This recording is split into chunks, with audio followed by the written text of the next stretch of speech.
We're back for another Coaches Monthly podcast.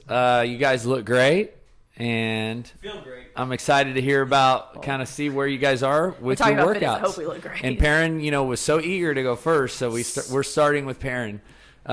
Give us, last we spoke, you did the BCS Classic, or you were about to do BCS.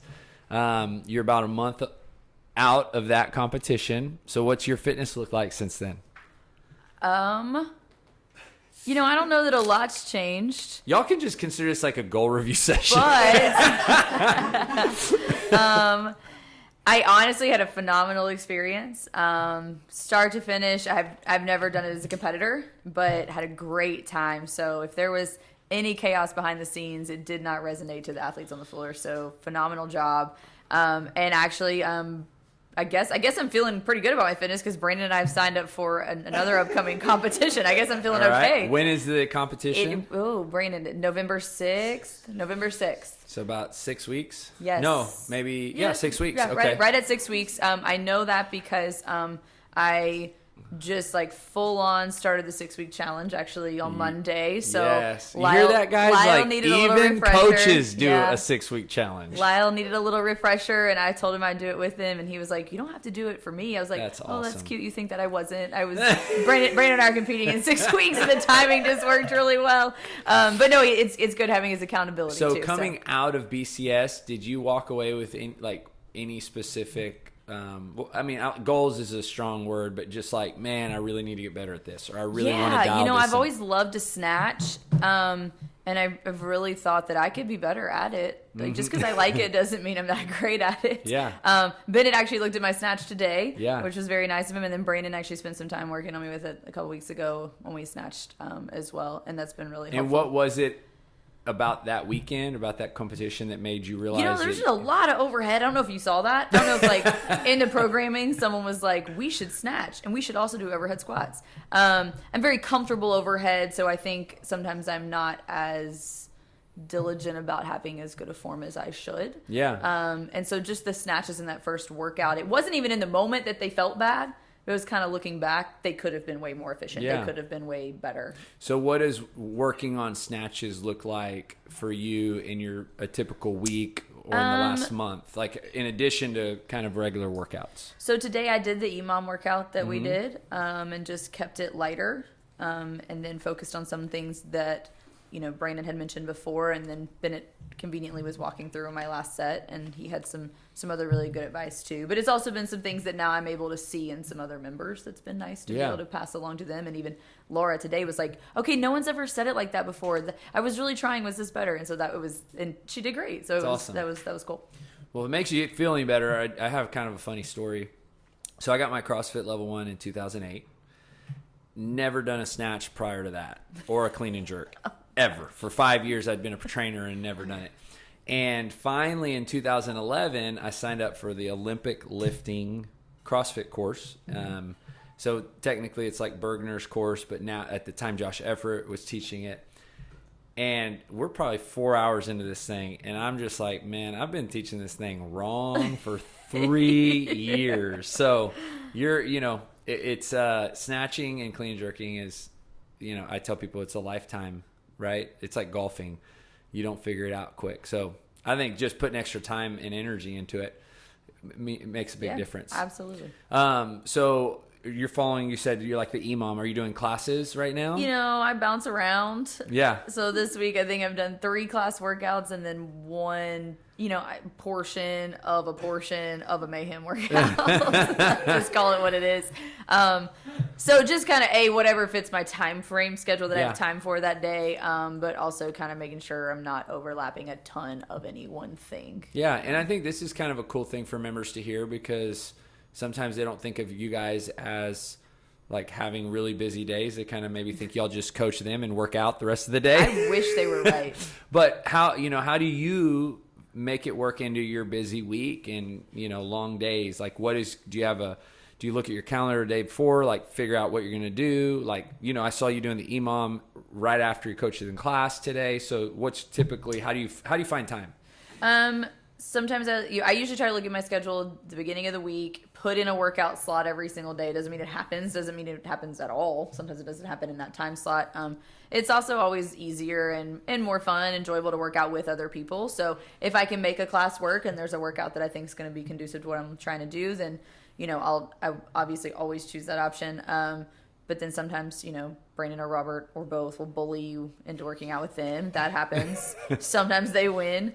But that's fun too. And that's a different challenge, a different, level of competitiveness than the class, different environment, which I enjoy. So what is kind of we'll say goal number of sessions, workouts per week for you personally? And then what is no less than this will ever happen? I'm glad I'm going first, because they're going to come out with some crazy numbers over here that are going to put me to shame. So I'm glad I'm going first. At minimum 4 days a week, usually no more than 6. No big deal. Monday I did do 2 separate workouts. So they do that every day. So yeah, no, that's awesome. So. Well, okay. Last question, Perren. So competition November 6th. You already said snatch is kind of something. What is your nutrition is something, right? So you're doing 6-week challenge. You're kind of giving a little extra attention to snatch. What is something else you're trying to do by November 6th, or in hopes for that comp? I don't really have anything in particular, but it may be a little more telling once they release what the events are, are going to be. The standards were a little intimidating off the bat, so if their goal was just to scare you into intermediate, that 100% worked for us. Because that's exactly where we signed up. And then Brandon did 24 hours after, maybe we should go RX. And Brandon, pump the brakes. We're good wherever we are. So I think I'll know a little bit more once they release they release the events. We'll dive in a little bit. That's at more. CrossFit SDA. Correct. At their gym is where it'll be. I believe so. Yes. Very cool. We need to get a crowd to come cheer you on. If we end up RX, we might need it. All right, Stephanie. Let's check in and hear about kind of, what your workouts are like these days. Nothing extraordinary, Charlie. Hey, if it happens, it's and extraordinary. Not 2 hours a day. Yeah. So tell me what, for starters, what do you, when you approach a week, what is kind of a mental goal or, number of sessions or mindset about it? Because you work out in classes. I mean, we've done a couple workouts together in the last few days. Yes, I like to work out in the classes. I like the variety and just it's different working out with people versus by yourself. I still like to pop into the 12 o'clock class. But with my schedule mixing up and getting busier, sometimes I'll try to pop into a different class. But usually I try to do 5 workouts a week. But kind of basing it off recovery, how I feel. Like if there's a day that I don't feel as much, I may pull back and just do something lighter, do more movement, or even take the dog for a run. But I like to do actually something every day, but workouts 5 times a week. What does something lighter look like? If you do feel like, man, I'm a little beat up, I just did 5 rounds of 800-meter run, 30 pull-ups, 30 kettlebell swings.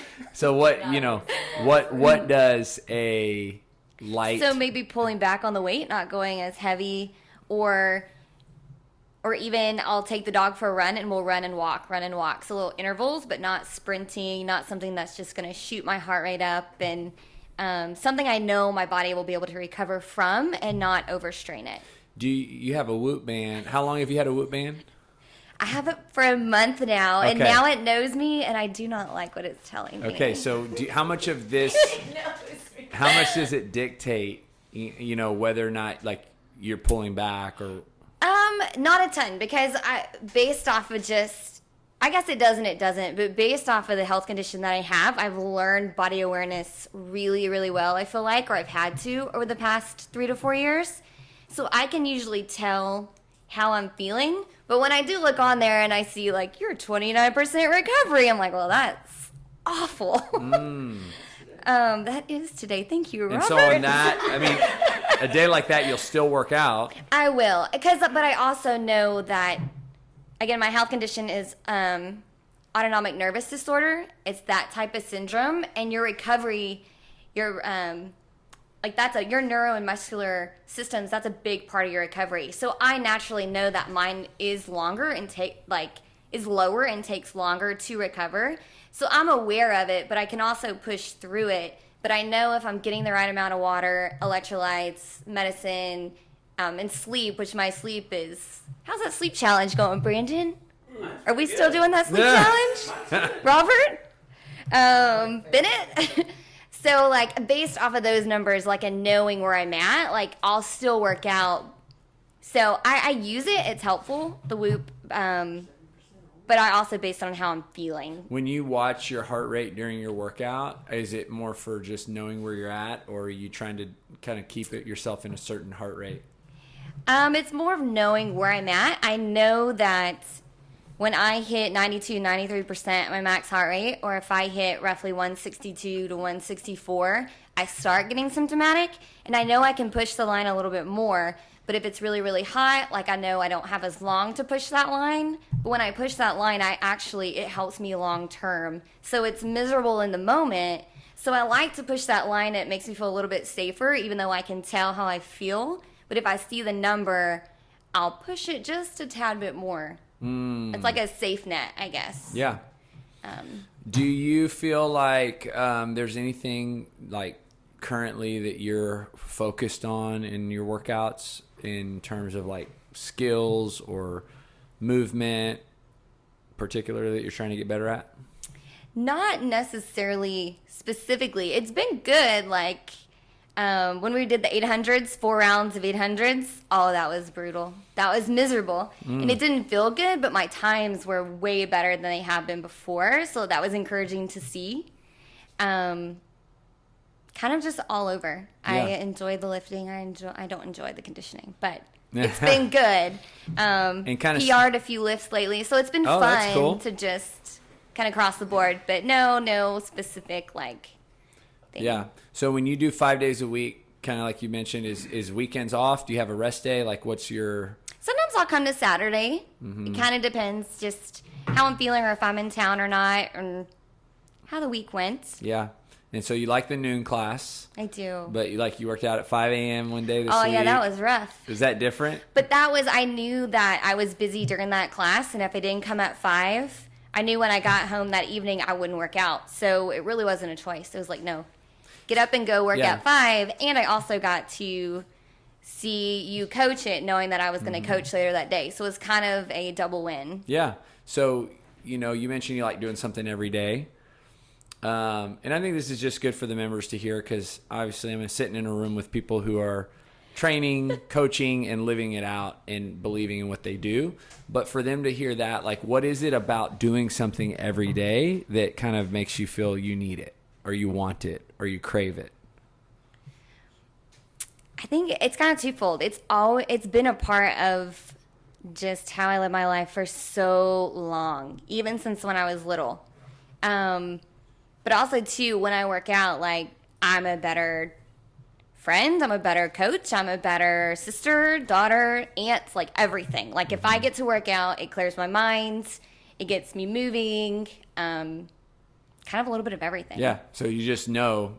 Like, when I don't work out, I'm like, oh, I really want to work out. Which I know not everyone likes to work out, so that's kind of something different. I describe it as like I'm more irritable when I don't get to work out. It's true. It's almost like it's like you become fidgety, like you need to work out. Yeah, I've just when we travel too, it's like Alicia's kind of just learned that I'm just gonna go work out. Like I'll do it early if I have to, or try my best to not interrupt schedules and plans. But it's the same thing. It's like I crave it, and the version of me that didn't get to work out is a lot worse than the version of me that got to. So, well, cool. Well, that's a great update. And I think you're crushing your fitness. So keep it up. Robert, time to hear about it, man. You, last we spoke, you were, it was before BCS. You were, I don't know if you were saying you were going to beat Brandon. I'm just going to go off and say that. We didn't get last, but we also didn't beat Brandon. So. Okay, so you're coming off of that competition that you guys, really, I would say y'all trained really hard for it for a long time. And, you probably were in the best shape you've ever been in that weekend. Yeah. And so now what is kind of your current last 30 days been? So a week after the BCS Classic, I kind of took the following week easy to not working out at all, just kind of taking it very light.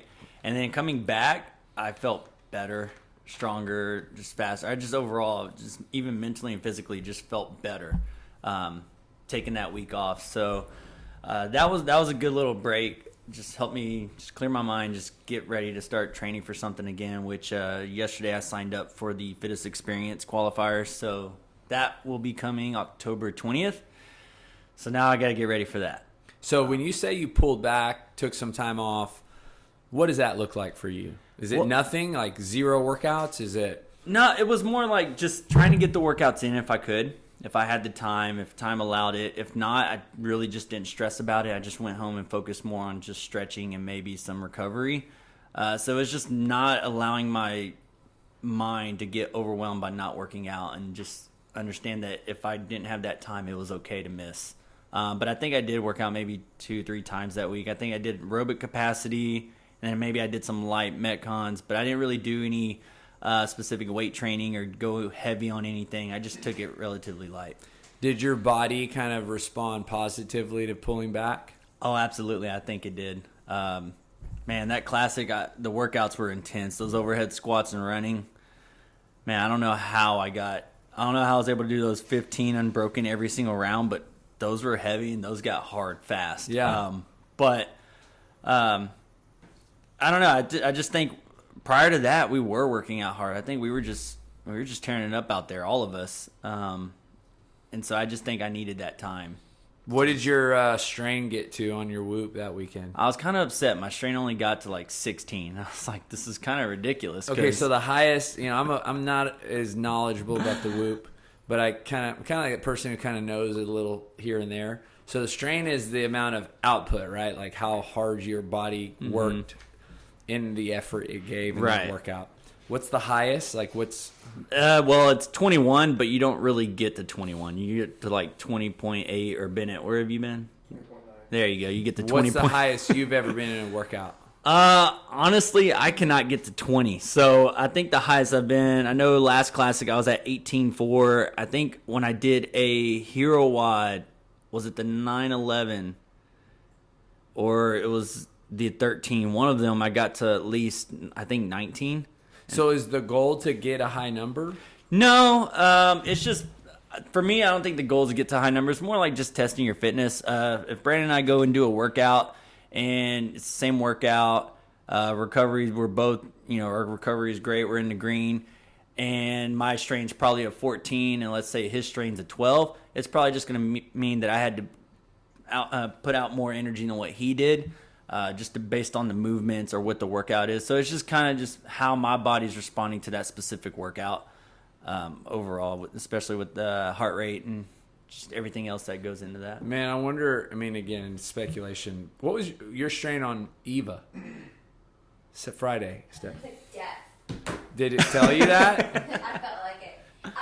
That might have been, I hit 16.6 was my high. That's actually what I was just looking. Oh. I've had some hot, really high, 15.5 was yesterday, but Friday was worse, so I think that could have been my 16 day. Okay. So it was probably 15 something in the workout, and then the rest of the day strain pumped me to 16.6. Gotcha. So do you look at that every day, Robert? Every day. And are you deciding anything with the information? No, I just know that, on certain days, maybe my recovery's, not as great, maybe 10%. I know that I probably shouldn't try to go for 1 rep max.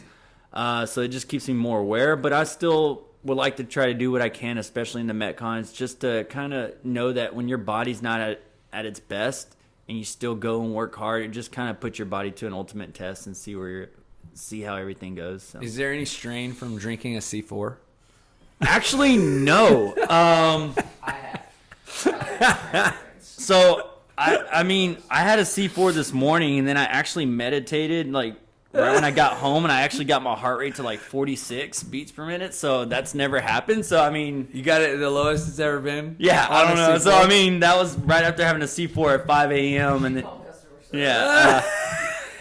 They said that it was great. So I don't know. You were in a very meditative state. Very meditative. I think I fell asleep a little bit, but Okay, so your qualifier, Fittest Experience. Right. Between now and then, you've got, a month? 4 weeks? maybe less than that. We're at the 22nd, so yeah. So what do you think you're trying to focus on? Are you trying to focus on anything? strength training at least 3 to 4 times a week, getting in Metcons on a regular basis. Sundays, instead of just not doing anything, maybe do some active recovery. Thursdays will be aerobic capacity, so it's pretty much just trying to stay just on top of my game. So 3 to 4 strength training a week, and then Metcons pretty much every day except Sunday. So 6 days a week. Well, Thursday and Sunday, because those will be aerobic capacity, so it's just kind of low impact. I'd say still cardio, but it's not as intense. What do you think it would be the thing? And this can be in any area, right? It could say like duration of workout, or weight of workout, or specific movement that would totally expose you in the qualifier. I would have to say just like barbell cycling. I think that's probably, strength has been a weakness, but I think I'm getting stronger. I feel that, but I think it's the barbell cycling. Like Grace, like heavy Grace, 30 clean and jerks. Yeah, just Grace. Just Grace. Like, not even heavy Grace. Just Grace in general. But, I mean, even when we did workout, I guess, a couple months ago with Grace as a start off, I mean, I got I think 257 on Grace, which was great. Honestly, a PR for me. I've never gotten below 330, so that was really good. I think barbell cycling, it has gotten better, but I just need to stay focused and move with just try to focus on that a little bit more. Yeah, coming up with the competition. So, and that'll be 2 weeks. Are they doing the qualifier for 2? Yeah, so it's going to be 6 workouts. It's going to be 6 workouts. I think it's the 20th is when it starts, and you got to get those in the week. And then with the Rogue Invitational, that following week, I got to try to get those workouts in before Rogue, because let's be honest, I'm probably not doing any workouts during Rogue. But I think it was also great to do it because if I qualify for the fittest experience, you have the fittest experience in January, and you have the Open in February. So it's like everything just compacts together. That's cool. Awesome. Brandon, Robert's Whoop brother. Howdy. Or Whoop father. We're actually Whoop twins. Oh, we were born on Whoop on the same day. Oh, so we signed up at the same time. That's awesome. And so we are twinning. Awesome. So Brandon, what are your workouts looking like? You came out of BCS. Came out of BCS, and it was you were inspired. 364 days until next year's BCS. So I mean, that's kind of been the motto. No, but you did share something with me about working out in that heat with Rich all day. I got the the opportunity to work out with Rich in every single heat, and so that was really fun because you just kind of get to feel like, I don't know, you see somebody just feel like they're moving at their normal pace and they just are like destroying you. And so it just made me feel like I have so much more to give in my own fitness. And the thing about him is like he goes in there and has a really good time, and he's not bragging about his fitness, he's just in there doing it, and so remember the first event, it was handstand walks right into 15 snatches, handstand walks 12 snatches, handstand walks 9 snatches. And we all do our handstand walks, and he beats me back on the handstand walk by like maybe 10 feet. And then we get to our barbell at the same time though. And we go up, I do my first snatch, and he does a snatch, and I drop my bar, and he just rides it back down and goes right into another snatch and does like a set of 6.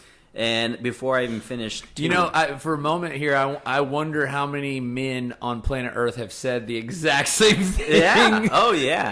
After competing in, essentially with Rich. So I mean, it was super humbling, but it just made me think like, wow, there's like more to give. And so. And this is coming from someone who I think works really hard, right? Like, it's not like you're not giving, right? Yeah. So can you explain that thought process and expand on it a little bit, so people can appreciate what you're saying? Yeah, I think I always, when you get like a new client or somebody who's barely been working out and you tell them an exercise, and it's like, hey, we're going to do 5 sets of 10 wall balls and 5 burpees, and to us that might seem simple, but to them it seems really difficult. And they look at you and they say, well, this is easy for you to do. And it may look easy on paper for us, but the intensity that we have to push ourselves is going to be just as hard for us as it is for you. And so we're just at like different levels, Rich and I, just like how I would be at a different level than compared to somebody who's just started working out. Doesn't mean that it's easy. It's just the intensity is different. And you're feeling now like, man, I have more decibels in me. I have a higher... I would hope so. Yeah. So yeah. how does that impacted your training the last month? Yeah, so like that, it was like the next day after the Classic, I ran a 5K and then like worked out that entire week. I ran another 5K during that week. And it just, it made me think like it's okay to hurt a little bit. I think I really like to stay in my comfort zone and not go to a dark place in a workout. And now I'm kind of like playing with that a little bit. Not necessarily getting to a dark place, but just saying, okay, let's go. Like it's not a chance to just sit back and wait till you're comfortable. You don't have to necessarily wait until you're ready to go unbroken, right? Say if it's like a 50-foot handstand walk, I think there was a time where I'd be like, okay, I'm going to wait until I can go unbroken. Now it's like, well, I better just get up there and go and then do as far as I can. And like sometimes it's surprising because you can do that 50-foot handstand walk under fatigue where you didn't think you would be able to. So, man, I think it's cool to hear you say that. And you and I have chatted about it since, but I had a very similar experience, not competing with Rich, but training at his place in Cookeville. And at the time, for me personally, I felt like my workouts were just like going through the motions, which means I was working out. So I was checking the box, but I also know myself. And coming back, I said the exact same words. I said, I have more to give and kind of a desire to. Yeah. And so I think it's really neat to hear that was kind of an experience that you had, you know, and that it's impacted. I mean, at the end of the day, you're training harder, you're more, you're in better shape. Obviously, it's, something you really enjoy and care about. Absolutely. So are you planning to do any competitions? Oh, I guess with Perren, November 6th. So, I don't know. I got a little competition crazy. I have a competition this weekend. I'm doing it's a Gold's Fit competition, so it'll be kind of like just like a motor competition. It's usually low skill, high conditioning. Travis James, he's a member here. We're gonna be doing it together. Awesome. So that'll be a lot of fun. That's this weekend, and then we'll have the SDA comp Battle for Excellence on November 6th. Now, what is it that you enjoy about competing? I enjoy competing with people, like with friends. I think that is so fun for me just because like you get to push each other, and then like and those times it's easy for me to say if I'm competing by myself, this is just for fun. But when somebody else is like kind of depending on me, I'm like, okay, I'm going to like give it my all. And so sometimes I can push a little bit more for others than I would be able for myself, if that makes sense. Yeah. And really it's just all about the community. I think that's the biggest thing that I get from it. It's like a chance to feel like you're part of a team again, and just feeling like this is more than me. Yeah. So. What does currently training look like? 7-day schedule. It's pretty similar to Robert's right now. We both are running Mayhem. I would say that I'm taking a little bit off on the strength portion, though. I'm just kind of letting my hips heal. And then really, like Stephanie said, just like trying to keep this moving going on Sundays. I know when Sundays, if I just take a complete rest day, Monday it takes me a lot longer to get going and get warmed up, and usually sometimes Monday my workouts will be a little bit slower, or I'm not feeling like myself, like I can work hard. So Sundays are usually like, let's just maybe go ride the bike, or maybe take the dogs for a walk, or go play some frisbee golf or something, just to get my body moving, to stay loose. So, I think it's so cool for members to hear that, because most people will take Saturday and Sunday off, and then come in on Monday, and it's kudos to come in on Monday and work all week, but there is something to doing something on Sunday, right? Like whatever that is, or even the weekend. Yeah. Some kind of, whether you come to class on Saturday or walk your dog.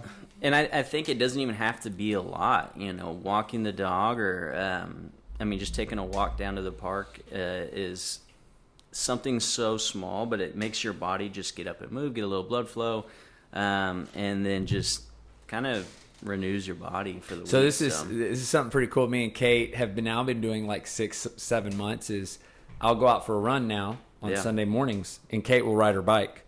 Well, her little friend bought a house in a neighborhood that's a couple neighborhoods out.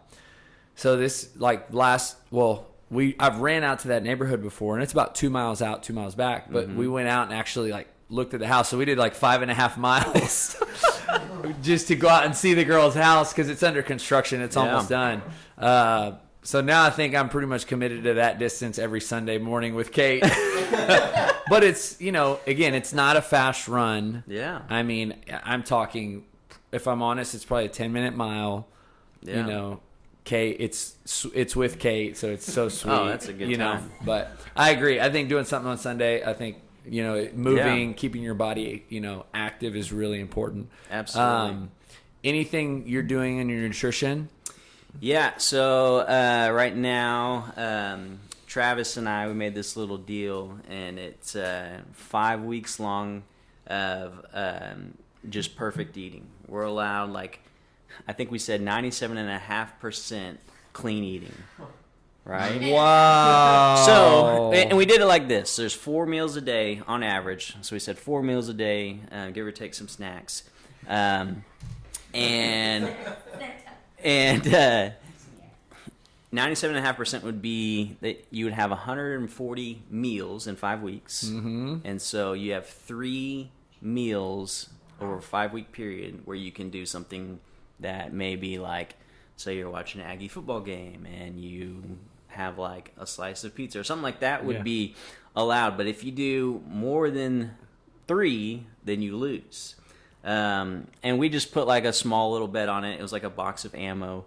So I think Philip Petronella's 1,000 burpee consequence is better than ammo or 1,000 calories. Yeah. So we just put a little bet on it, and really the thing that we've done is just every single night we send a text to each other and say, hey man, this is what I had throughout the day.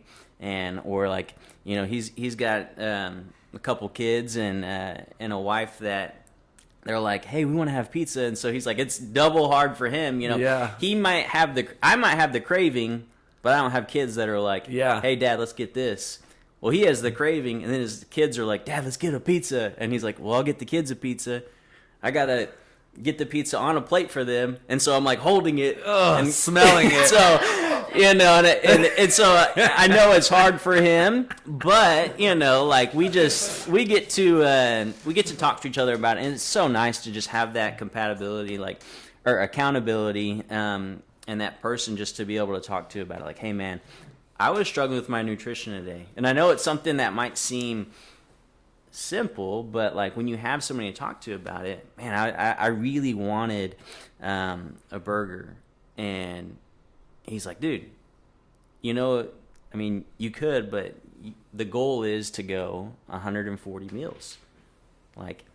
That's what we talked about, and we know it's going to feel better if we don't do it. Share a little bit about what you've learned through the Whoop about nutrition and sleep and recovery. Yeah, actually, so since we've been doing this, let's see, I'm 9 days in perfect. I'm 38 meals straight. And really, it wasn't necessarily I had really bad nutrition before, but now it's I want to make sure I get veggies in at every single meal.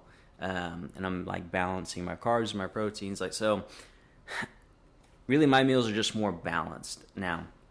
And so over the past like 9 days, I've had veggies at every single meal. And in my Whoop data, I think I've had a lower heart rate, a higher heart rate variability. My sleep has been a lot better.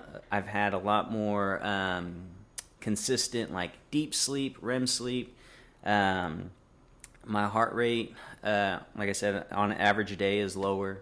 And so my nutrition plays such a big role in that, just because it fuels me throughout the day, but then also like it fuels my sleep, and lets my body just like recover. And it's not like straining hard to like process, junk food. So Didn't you also say that like certain amount of time before bed, not eating helped your sleep? So the neat thing about Whoop is like you can enter in different things that you do throughout the day. So if I feel like Whoop should sponsor this podcast. Yeah, they should. they really should. So if you have a Whoop journal and you can enter in certain things that you do throughout the day. So certain times that you stretch, certain times that you work out, certain times that you eat different foods. And what I've found is that if I eat within 2 hours of bedtime, my body is working throughout the evening or throughout the nighttime in order to recover. And so it's working to break down that food. And so my body can't recover. So I find that if I eat before 2 hours, prior to bedtime, that is kind of like the last time that I can eat, and then expect to have a decent recovery the next day. I think that's pretty cool that that, Yeah. So that, and then if I don't have enough water, that makes a big difference in the way that my body recovers for the next day. So really, it forces me, or it doesn't even force me. It just strongly suggests, because you see it in the data, that, hey, I need to make better decisions in order to perform. And I don't only see it just in like my performance, when it comes to the gym, but like in the way that I perform in, working with my clients, and like being a better leader and being a better friend, and the daily things that I do. Yeah, it's awesome. Yeah. Very cool. Bennett, save best for last, my friend.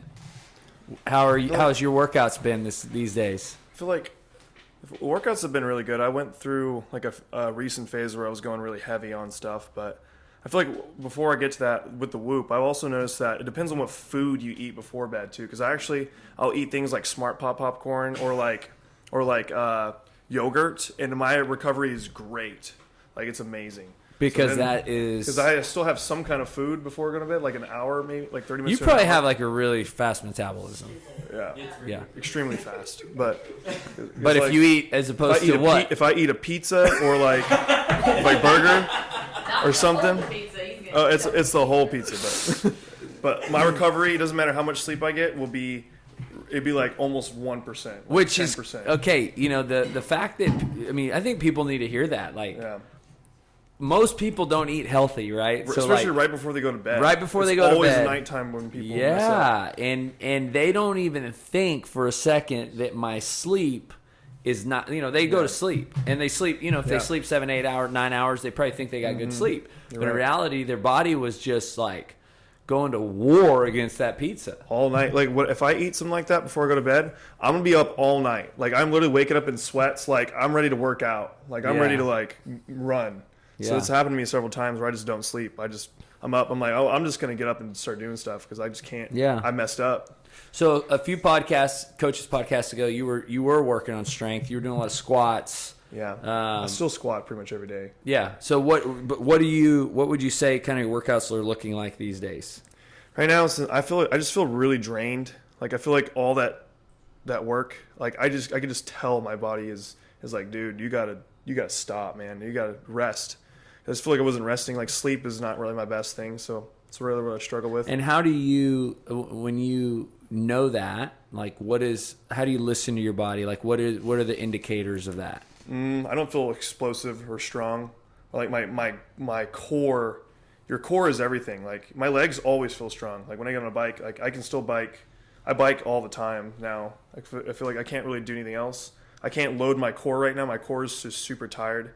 Like my back still feels, it just feels tired from doing all that strength training because I'm still, I still feel the injury, but like not nearly as bad as it used to. But now I'm just like doing all the squats, doing all the cleans, doing all the jerks, doing like, I can tell it's just, I can't put weight on my back right now and feel strong.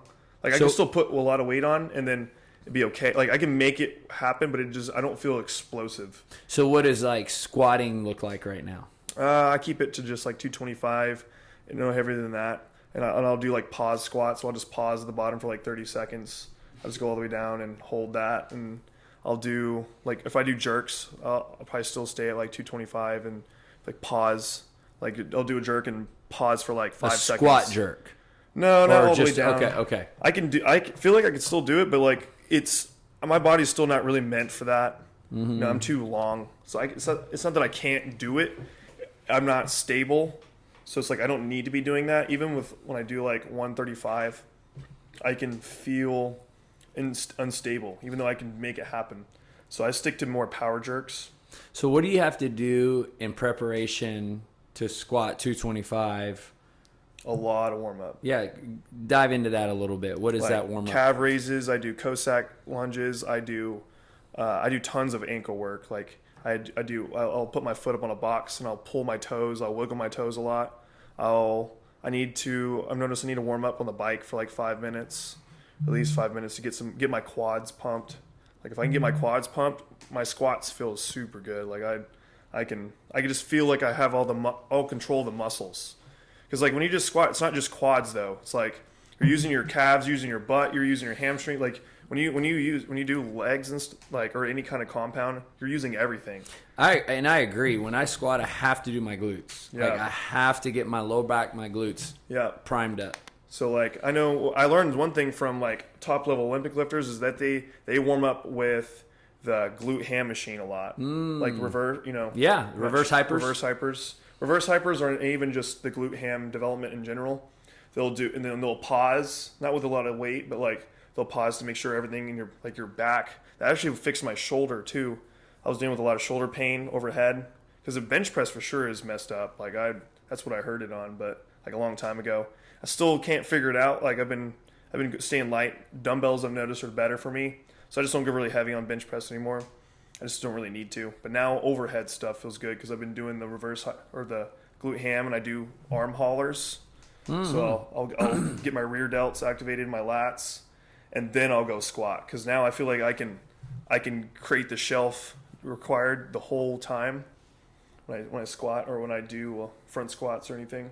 So what is like a 7-day workout program look like for you? If you were a true coach client, if you were your own true coach client, yeah, probably 4 days a week is optimal of weight training, and then 3 days of just light cardio or stretching, or just I take Sundays off completely. Like I'm the opposite. I need a day where I do nothing. Like I just eat. Because you have to. Like depends on what kind of training you do. So I just have to. I mean, but everyone thinks I eat bad, but I probably eat the cleanest out of everyone in here. I'm honest. If I'm honest. Yeah, all you 6-week challenge, I do. 5-week challenge. I eat mostly vegetables. So. Like if I honestly had to go vegetarian, I could. A good diet is a happy diet. So 3 days a week of light cardio. Give me, what does that look like for you? Probably just like 500 calories on the bike, or like a 2-3 mile run. Like yesterday, I did 1,000 calories on the bike and then a 2 mile run. On what bike? The Concept 2. Okay. 1,000 calories? How long did 1,000 calories I did it take? 2 separate sessions, so 30 minutes each. Gotcha. So my quads still feel good, That's what I'm trying to keep it off my core. So what triggers your thoughts to say, oh, I need to do light cardio or I need to do strength? I try to alternate days. So right now I do 3 days train. So like a 1 day strength, 1 day light cardio. And I'm doing more speed work too. So like instead of like trying to push strength, I stay at maybe 25 to 50% of my max and move it really fast. And that's 225. So explain to me. I mean, I think it's your nutrition. Like you said, a lot of vegetables. Like, what does your nutrition look like? I eat a lot of zucchini and squash and green beans, and I eat a lot of Smart Pot popcorn. It's a lot of that's super high in fiber. It's only 200 calories for a whole big bag.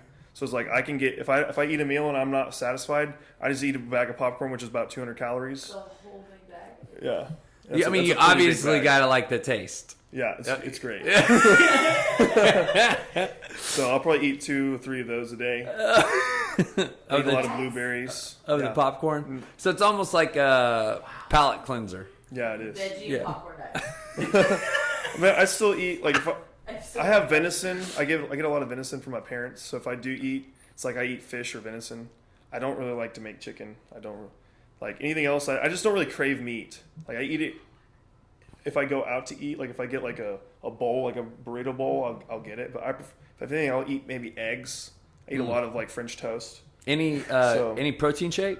Like egg whites. Well, your French toast is like egg whites. It's really low calorie. Yeah. I can eat like 8 of those and it's not even 1,000 calories. Any protein shakes?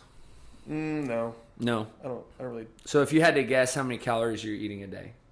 Probably 2,500 to 3,000. Yeah. So and Yeah. I think I eat 3,300 a day. So Yeah. So like if I had to eat, I mean like last weekend's different because if I see my parents or my grandparents, like I had probably 5,000 calories every day. Like Friday, Saturday, Sunday, I probably had 5,000 every single day. do you have a big appetite?